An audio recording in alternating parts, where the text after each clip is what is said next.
Everyone, welcome to my channel. So in this video I'm going to try to solve this problem, do some lab coding work, and then I'm also going to try to follow the general steps you should follow in a coding interview.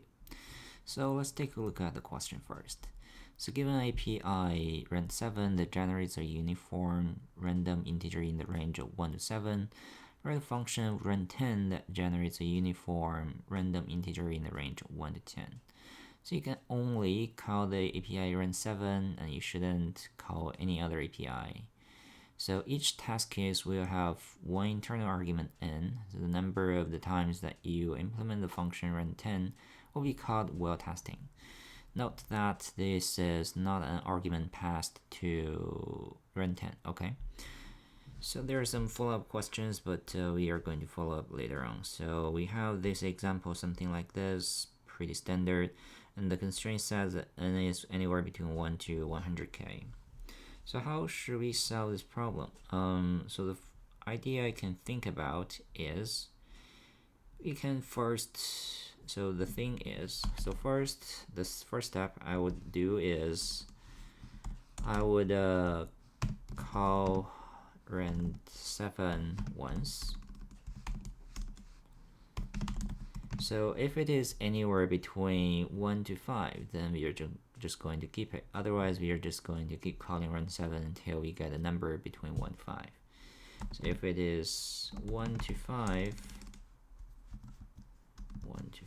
then keep it. Otherwise, keep calling. So this is the first step.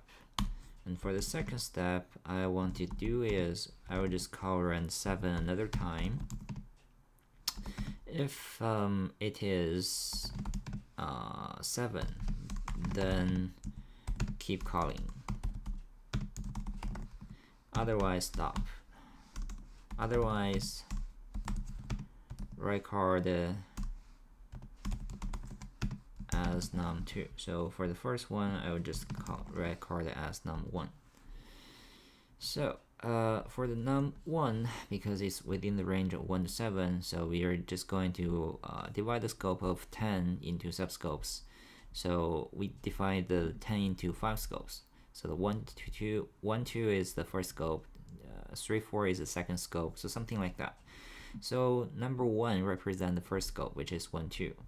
And the second one, the number, is generating a number between 1 to 6. So if it is an odd number, then we are just going to get the first number in the subscope, and if it is an even number, we are going to get the second number in the subscope. So that's my general idea how to solve this problem. So having said that, for the runtime, for the best case, it's going to be only 1. Worst case, it is going to be infinity call if we keep getting, so for example, let's say for the first step, we keep getting number 6 or 7, then you're just going to have a unstopping while loops. So, but hopefully that don't happen. So having said that, let's do some coding work. So let's say we have the num1 defined as 0, and then we have the num2 defined as 0. So for the first step, you're going to say, okay, well, true, well, num1, so well, num1 is larger than 5. Okay, so maybe I just have it as 100 or something else. Well, num1 is larger than 5, then we are just going to keep calling. Otherwise, we are going to stop it. So we are going to call num1 as equal to Rand7. Okay. And well, num2 is equal to 7. Okay, so we should put it as 7. Then we are going to have num2 as Rand7. Alright, so I think that's pretty much it. And based on the scope, how are we going to do it? So we are going to say this one is going to be okay, so for the first one, it is going to generate a subscope. Oh, okay. So I think I understand it. We are going to return num1. So it is num1 times 2. Just minus the num2 divided modular 2. Okay, so the first one is going to get us 2, 4, 6, 8, and 10. And then the second one is going to give us either 1 or 0. So I think it should be good. Let's do some runs this one. Alright, so accepted. Let's run some other test cases as well, just to make sure.